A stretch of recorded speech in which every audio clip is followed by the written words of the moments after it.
ठाकुर जी कूदते फांदते पहुंच गए श्री दामा के पास। ब्याह गो? बोले हाँ। बहू कहाँ है? बोले भीतर बैठी है। बोले मुंह दिखा दे। अरे लाला तेरी भाभी है, तू देख ले।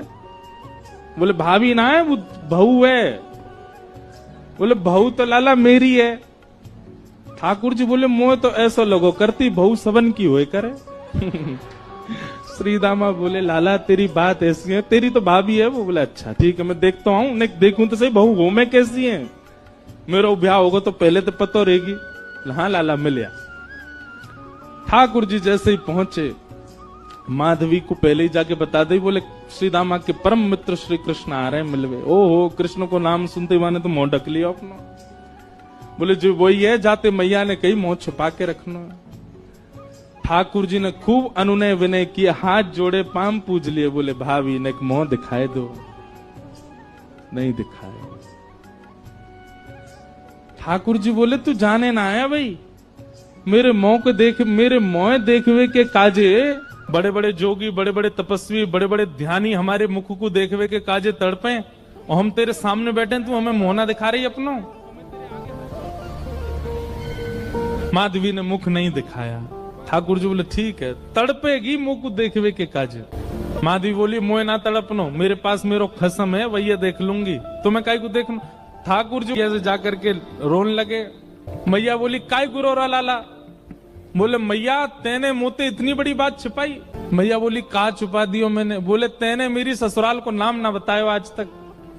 मैं 3.5 बरस को बूढ़ा हो, अभी तक मुंह मेरी ससुराल ना पता। और वो श्रीदामा अपनी ससुराल गए बहू लेवे। यशोदा मैया बोली लाला तेरी संगत सुधारनी पड़ेगी, सबरे सखा तो दिन ब दिन बिगाड़ते जा रहे हैं, तूने एक बड़ो है जा, तेरी ससुराल है जाएगी। ठाकुर जी बोले बड़े कैसे हूं मैं। बोले जब खुद दूध पीन लगेगो, खुद नहान लगेगो, खुद तैयार है जाएगो, घर के सब काम अन्य करने लगेगो, तू बड़ा हो जाएगो, तेरो ब्याह करा दूंगी। महाराज वही दिना ठाकुर जी गए, अपने सबरे पुराने लत्ता कपड़ा लेकर के आए, धोने लगे उन्हें, अपने आप दूध पीने लगे, अपने आप भोजन करने लगे, अपने आप ही ऊट पटांग श्रृंगार करने लगे। शाम को बोले मैया मैं बड़ो है गो, अब ब्याह करा दे मेरो। मैया बोली वाह दिन में ही बड़ो है गो तू। मैया तो बोले मैया देख तू बात ने मत बदले, बार बार मोते कह तू ऐसो कर तो ब्याह कराऊंगी, बड़ो है जा तो ब्याह कराऊंगी। अब सब काम मैंने कर दिए, घर के सब काम काज करने लगो मैं, देख अपनो श्रृंगार खुद करके आऊं, देख कैसो लग रहा हूं मैं। मैया बोली ओठ वाली चीज आंखन में लगा के आयो, आंख वाली ओठन में लगा के आयो, यो करो बड़ो है गो मैं। ठाकुर जी बोले मैया मेरो ब्याह करा दे, नहीं तो श्रीदामा बहू लेके आ रहा हूं, बाकी बहू ले आऊंगा मैं, वही की बहू को ले आऊंगा, वही की ससुराल को अपनो बना लूंगा। तभी एक गोपियां दोहन करती हैं तो घर घर घर जो दही की मथनी की आवाज आती है ना, उसी में ही कीर्तन करने लग जाती हैं। कृष्ण ऐसे, कृष्ण के नेत्र ऐसे, कृष्ण की नासिका ऐसी, कृष्ण के कान ऐसे, कृष्ण को मोर पिछ ऐसो, कृष्ण की पीताम्बरी ऐसी, कृष्ण की भुजा ऐसी, कृष्ण के चरण ऐसे। कोई गोपी अपने घर में चौका लगा रही है और चौका में पौंछा की जो छर्र छर्र आवाज आवे, वही छर्र छर्र ध्वनि में ही कीर्तन करने लग जाए, कृष्ण ऐसे, कृष्ण ऐसे।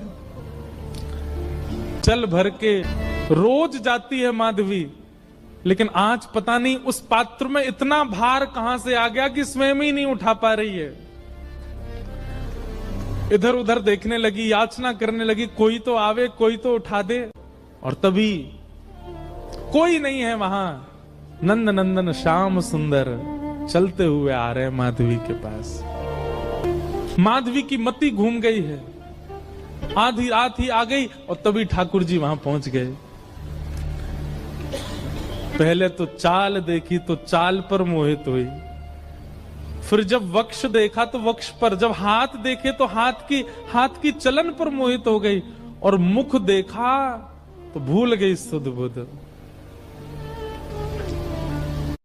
ठाकुर जी आए और आकर के मंद मुस्काए के बोले हेरी गोपी उचाए ना पा रही, चल ले मैंने एक हाथ लगा दूं, उचाले याकू।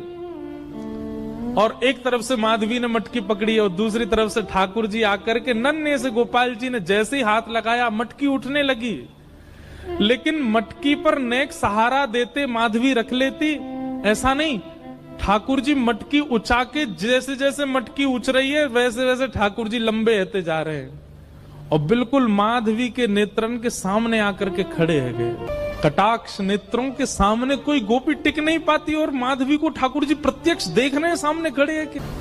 और वो एक क्षण के लिए जो रूप माधुरी का दर्शन हुआ,